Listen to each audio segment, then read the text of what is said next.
Hello friends, मैं doctor तौफीक हुसैन। जैसा कि हम पिछले व्याख्यान में राष्ट्रवाद की चर्चा कर रहे थे कि राष्ट्रवाद का किस प्रकार से उदय हुआ।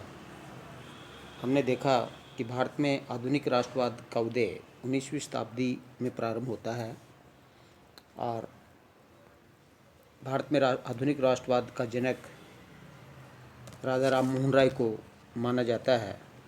राजा राम मोहन राय के प्रयास से ही प्रारंभिक राष्ट्रवाद का जन्म हुआ और इस राष्ट्रवाद की प्रथम अभिव्यक्ति हमें भारतीय राष्ट्रीय कांग्रेस की स्थापना के साथ दिखाई देता है। दादा भाई नेहरू जी राजा राम मोहन राय के विषय में हमने देखा कि राजा राम मोहन राय पहले भारतीय थे जो आधुनिक विचारों से, पाश्चात्य विचारों से प्रभावित थे और उन्होंने न केवल सामाजिक और धार्मिक सुधार आंदोलन की तरफ अंग्रेज़ों का ध्यान आकर्षित किया, अपितु सर्वप्रथम राजनीतिक समस्याओं की ओर भी, राजनीतिक जनजागरण की ओर भी अंग्रेज़ों का ध्यान है वो आकर्षित किया और इन्हीं के प्रयास से सर्वप्रथम भारत में राजनीतिक संगठनों की स्थापना हुई जिनका राष्ट्रीय आंदोलन में या भारत में राष्ट्रवाद के उदय में महत्वपूर्ण योगदान माना जाता है। भारतीय राष्ट्रीय कांग्रेस का विकास अचानक नहीं हुआ, अपितु सहज विकास का, एक क्रमिक विकास का एक परिणाम था। 18वीं शताब्दी 19वीं शताब्दी के उत्तरार्ध में या 19वीं शताब्दी के मध्य में हम कह सकते हैं कि भारत में अनेक राजनीतिक संस्थाओं की स्थापना हुई और ये जो राजनीतिक संस्थाएं बनी, इन राजनीतिक संस्थाओं का जो नेतृत्व है वो अभिजात वर्ग के हाथों में था और जिन्हें गणमान्य व्यक्ति कहा जाता था। इनका करैक्टर है, इनका नेचर है वो प्रांतीय और स्थानीय था। इसमें साधारण भारतीयों की भागीदारी है वो नहीं थी, अपितु बुद्धिजीवियों की भागीदारी थी। लेकिन फिर भी इन राजनीतिक संगठनों ने भारत में राष्ट्रवाद के उदय में महत्वपूर्ण भूमिका अदा की। भारतीयों की विभिन्न समस्याओं को अंग्रेज़ों के समक्ष रखना, प्रशासन में भारतीयों की भागीदारी के लिए मांग रखना, शिक्षा का प्रसार करना, विभिन्न प्रशासनिक सुधार करना, ये इन राजनीतिक संगठनों की मांगे थी। जैसा कि हमने पिछले व्याख्यान में देखा कि इन राजनीतिक जो संस्थाएं हैं, उन संस्थाओं में जो बंगाल की राजनीतिक संस्थाएं हैं उसकी हमने चर्चा की थी और उसमें हमने चर्चा की थी कि बंगाल की जिन राजनीतिक संस्थाओं की स्थापना बंगाल में हुई उसमें बंग भाषा प्रकाशन सभा, जिसकी स्थापना 1836 में हुई, land holder society, Bengal British association Bengal British India society और ब्रिटिश इंडियन एसोसिएशन, ये जो चार प्रारंभिक संस्थाएं हैं जिसमें बंग भाषा प्रकाशन सभा, लैंड होल्डर सोसाइटी जो जमींदारों का एक संगठन था और Bengal British India society, British Indian association, ये चार जो प्रारंभिक जो संस्थाएं थी ये जमींदारों के हितों पे आधारित थी, आम जनता के हितों का इनसे कोई लेना देना नहीं था। तो ये जिम्मेदारी, ये जो राजनीतिक जो ये संगठन थे, जिसमें जो लैंड होल्डर सोसाइटी है वो भारत की पहली राजनीतिक सभा थी जिसने सबसे पहले जमींदारों के हितों को ध्यान में रखते हुए उन्होंने एक संगठित राजनीतिक प्रयास की शुरुआत की और अपने उद्देश्यों की प्राप्ति के लिए है वो एक संवैधानिक मार्ग है वो चुना।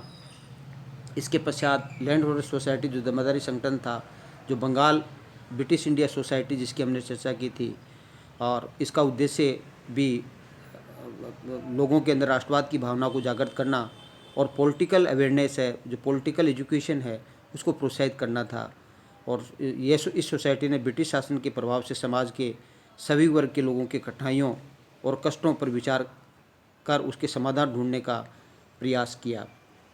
इसके पश्चात जो 1851 के अंदर लैंड होल्डर सोसाइटी और बंगाल ब्रिटिश इंडिया सोसाइटी है, उनको दोनों को मिला दिया गया, दोनों को मर्ज कर दिया गया। और मर्ज करने के पश्चात ब्रिटिश इंडियन एसोसिएशन नामक सोसाइटी की स्थापना राधा कांत देव के द्वारा की गई। और इस जो ब्रिटिश इंडियन एसोसिएशन है उसने जो किसान विद्रोह, जिसमें जो नील का विद्रोह है, उस पर जो आयोग की मांग की, क्योंकि ये जमींदारों का संगठन था और किसान विद्रोह के समर्थक नहीं था। इसी प्रकार से हिंदू पेट्रियट जो एक समाचार पत्र था जिसका संपादक हरिश्चंद्र मुखर्जी थे, तो ये इसके प्रकाशन का जो श्रेय है वो भी ब्रिटिश इंडियन एसोसिएशन है। और उस समाचार पत्रों के माध्यम से भी राष्ट्रवाद की भावना जागृत करने में इस एसोसिएशन ने ब्रिटिश इंडियन एसोसिएशन ने महत्वपूर्ण भूमिका है वो अदा की। इस जो संगठन है उसने लोकप्रिय उद्देश्य वाली पृथक विधायिका की स्थापना, उच्च वर्गों के में ब्यूरोक्रेट्स के वेतन की कमी, नमक कर, आबकारी कर और डाक शुल्क की समाप्ति आदि की मांग रखी। और इन सुझावों को आंशिक रूप से सफलता भी मिली। और 1857 के अंदर जो अधिनियम बना, उस अधिनियम में इसको शामिल है वो किया गया। तो कहने का तात्पर्य, इसके पश्चात जो एक नेक्स्ट सेक्शन जो बंगाल में था उसमें इंडियन लीग थी, जिसकी स्थापना 1875 में शिशिर कुमार घोष है उसको जाता है। और इसका उद्देश्य है वो लोगों में राष्ट्रवाद की भावना को जागृत करना और राजनीतिक शिक्षा को प्रोत्साहित करना। इंडियन लीग एक ऐसी संस्था थी जिसने विशुद्ध रूप से भारतीयों के राष्ट्रवाद की भावना को जागृत किया। और इसी ने अमृत बाजार पत्रिका जो एक साप्ताहिक थी उसका प्रकाशन किया और इसके संपादक शिशिर कुमार घोष ही थे। इसकी भाषा बंगाली थी, लेकिन जो वर्नाकुलर जो प्रेस एक्ट आया उसकी वजह से इस पर जो प्रतिबंध लगा, तो ऐसी देसी भाषा के समाचार पत्रों पर जो प्रतिबंध लगा, तो रातों रात इसने इसकी जो बंगाली भाषा उसके स्थान पर नेक्स्ट अंग्रेजी भाषा में इसका प्रकाशन है वो किया गया।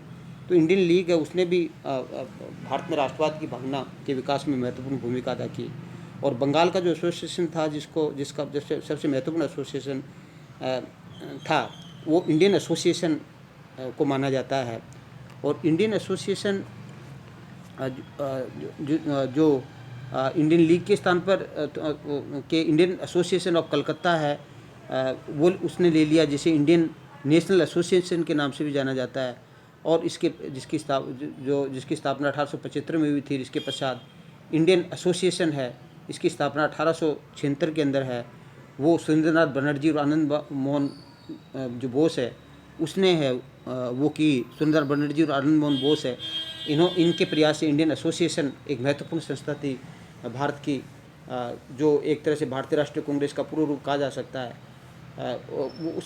इसने जो मध्यम वर्ग के साथ साधारण जनता को भी राष्ट्रीय आंदोलन में सम्मिलित किया जाए की मांग रखी।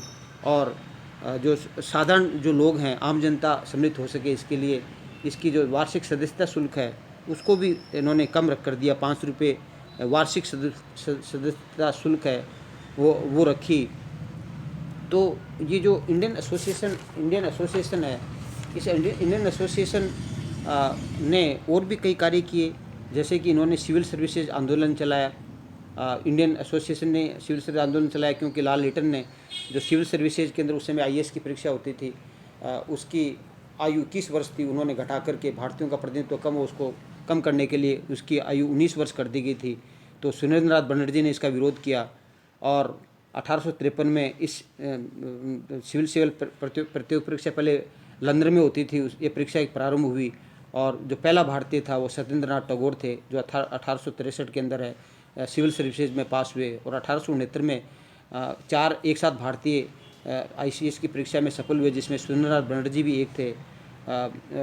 जो इस एसोसिएशन ने जो ये एसोसिएशन है इंडियन एसोसिएशन जो है 1876 में जो सुरेंद्रनाथ बनर्जी ने स्थापित की थी। इस एसोसिएशन ने वर्नाकुलर जो एक्ट है और जो आर्म्स एक्ट है उसका विरोध किया। और जो रिपन ने जो इल्बर्ट बिल है जो इल्बर्ट बिल लाया था, जिसमें इल्बर्ट बिल के अंतर्गत क्या था कि जो जिला स्तर के जो भारतीय न्यायाधीश थे न्यायाधीश थे वो अंग्रेज़ अपराधियों के खिलाफ मुकदमा की सुनवाई कर सकते थे। ऐसे इल्बर्ट बिल में प्रावधान था जो भारतीयों के हित में था, इसलिए अंग्रेज़ों ने इसका विरोध किया। अंग्रेज़ों ने इसका है वो विरोध किया इल्बर्ट बिल का, और इस एसोसिएशन ने है वो इसका इल्बर्ट बिल का है वो समर्थन है, वो इसने इसका समर्थन है वो किया। तो ये बंगाल की राजनीतिक संस्थाएं थी। बंगाल की राजनीतिक संस्थाओं के बाद बम्बई की जो राजनीतिक जो संस्थाएं हैं उसकी हम चर्चा करेंगे। तो बम्बई में जो राजनीतिक संस्थाएं बनी उसमें बॉम्बे एसोसिएशन 1852 के अंदर, पूना सार्वजनिक सभा 1867 में, और बॉम्बे प्रेसिडेंसी एसोसिएशन 1885 में। ये 3 एसोसिएशन बॉम्बे की जो राजनीतिक संगठन है वो प्रमुख माने जाते हैं। बम्बई की राजनीतिक संस्था है बॉम्बे एसोसिएशन, उसकी स्थापना 1852 के अंदर हुई, और ये कलकत्ता जो एसोसिएशन है उसकी तर्ज पर इसका गठन किया गया, और इसका उद्देश्य भेदभावपूर्ण सरकारी नियमों के विरुद्ध सरकार को सुझाव देना था, और विभिन्न बुराइयों को दूर करने हेतु सरकार को ज्ञापन देना था। 1867 में गोविंद रानडे ने पूना सार्वजनिक सभा बनाई, जिसका उद्देश्य सरकार और जनता के मध्य एक कनेक्टिंग लिंक का है वो काम करना था। और 1885 में बम्बे प्रेसिडेंसी एसोसिएशन बनाई गई, जिसकी स्थापना का श्रेय है सैयद बदरुद्दीन तैयब जी, फिरोज शाह मेहता और के.टी. तेलंग को है, वो के.टी. तेलंग है उसको दिया जाता है। तो बम्बई के अंदर ये जो 3 एसोसिएशंस है वो बने, उन एसोसिएशन ने राष्ट्रवाद की भावना पैदा करने के अंदर है वो महत्वपूर्ण भूमिका अदा की। इसी प्रकार से जो मद्रास है उसमें जो दो राजनीतिक संगठन है वो प्रमुख थे, जिसमें मद्रास नेटिव एसोसिएशन 1852 में और मद्रास महाजन सभा जिसकी स्थापना 1884 में की गई। ये 2 सभा है वो महत्वपूर्ण थी। इसमें जो मद्रास नेटिव एसोसिएशन है उसका मद्रास नेटिव एसोसिएशन की स्थापना 1852 के अंदर हुई, और जो आपका मद्रास महाजन सभा उसकी स्थापना 1884 में हुई, और इसकी स्थापना का श्रेय M V Raghavachari, B Subramaniam Iyer और पी आनंद चार्लू को है वो जाता है। और इसके पश्चात लंदन के अंदर है वो जो एसोसिएशन से बने उसमें उसका श्रेय दादा भाई नेहरू जी को जाता है। लंदन इंडिया सोसाइटी की स्थापना 1865 में हुई, और ईस्ट इंडिया एसोसिएशन की स्थापना है वो 1866 के अंदर हुई। तो दादा भाई नेहरू जी है वो जिन्होंने ईस्ट इंडिया एसोसिएशन की स्थापना लंदन में की 1866 में। इसका उद्देश्य भारतीय प्रश्नों पर विचार करना था और भारत के कल्याण की दिशा में ब्रिटेन के नेताओं को प्रभावित करना था। और बाद में इसी की तर्ज पर भारत के विभिन्न नगरों के अंदर है इस एसोसिएशन की शाखा स्थापित की गई। दादा भाई नेहरू जी, जिसको grand old man of India भी कहा जाता है, ये आर्थिक विचारक थे जिसमें ड्रेन ऑफ वेल्थ है, भारत का धन किस तरह से इंग्लैंड जा रहा है इसके विषय में, poverty and British rule of India जो 1901 में प्रकाशित हुई उसमें लिखा। दादा भाई नेहरू जी का कहना था कि जो ब्रिटेन के शासन का जो ब्रिटिश स्वरूप है जो लंदन के अंदर है, उस स्वरूप को है वो भारत में लागू करना चाहिए, क्योंकि उसके वो समर्थक थे। दादा भाई नेहरू जी अंग्रेज के समर्थक थे। तो इस प्रकार जो भारत के अंदर है 1885 में भारतीय राष्ट्रीय कांग्रेस की जो स्थापना हुई, उस स्थापना से पूर्व है वो अनेक जो राजनीतिक संगठन बने, उन राजनीतिक संगठनों का जो विकास हुआ उसी के फलस्वरूप है वो 28 दिसंबर 1885 को है भारतीय राष्ट्रीय कांग्रेस की स्थापना हुई। और भारतीय राष्ट्रवाद की जो एक मुखर अभिव्यक्ति है सर्वप्रथम है वो 1885 में भारतीय राष्ट्रीय कांग्रेस के रूप में है वो देखी जा सकती है। और इसका प्रारंभ है जो राजनीतिक मांग जो राजा राम मोहन राय को जाता है, जिन्होंने राजनीतिक मांगें अंग्रेजों के समक्ष रखी। समाचार पत्रों की स्वतंत्रता की इन्होंने मांग की। राजा राम मोहन राय ने सिविल न्यायालयों और उच्च प्रशासनिक पदों पर भारतीयों की नियुक्ति की मांग की। डेरिजियो है वो भी पाश्चात्य विचारों से प्रभावित थे। तो इस प्रकार जो एक प्रारंभिक राष्ट्रीय आंदोलन राजा राम मोहन राय के नेतृत्व में चला था, राष्ट्रवाद का जो आधुनिक राष्ट्रवाद का विचार जो चला था, जो अंग्रेजी शासन के प्रति असंतोष के रूप में प्रकट हुआ था, वो एक तरह से उग्र रूप है वो 1885 में भारतीय राष्ट्रीय कांग्रेस के साथ है। वो शुरू होता है और इस प्रकार एक संगठित राष्ट्रवाद का जन्म वो होता है। इस संगठित राष्ट्रवाद के जन्म में बंगाल है, बम्बई, मद्रास और लंदन की जो हमने विभिन्न राजनीतिक संगठन देखे, उनकी महत्वपूर्ण भूमिका थी, जिन्होंने भारतीय राष्ट्रीय कांग्रेस के निर्माण में महत्वपूर्ण भूमिका अदा की। और इसीलिए अंत के अंदर जो अंग्रेज़ों ने एक सेफ्टी वाल्व के रूप में भारतीयों के असंतोष को व्यक्त करने के लिए है, असंतोष को दबाने के लिए है, एक सेफ्टी वाल्व के रूप के अंदर भारतीय राष्ट्रीय कांग्रेस की स्थापना की। लेकिन ये भारतीय राष्ट्रीय कांग्रेस है, वो भारतीय राष्ट्रीय आंदोलन में इसका महत्वपूर्ण योगदान है और भारत की स्वतंत्रता दिलाने में भी इस संगठन का महत्वपूर्ण योगदान माना जाता है, जिसकी चर्चा हम अगले वीडियोज़ के अंदर हम करेंगे। Thank you. जय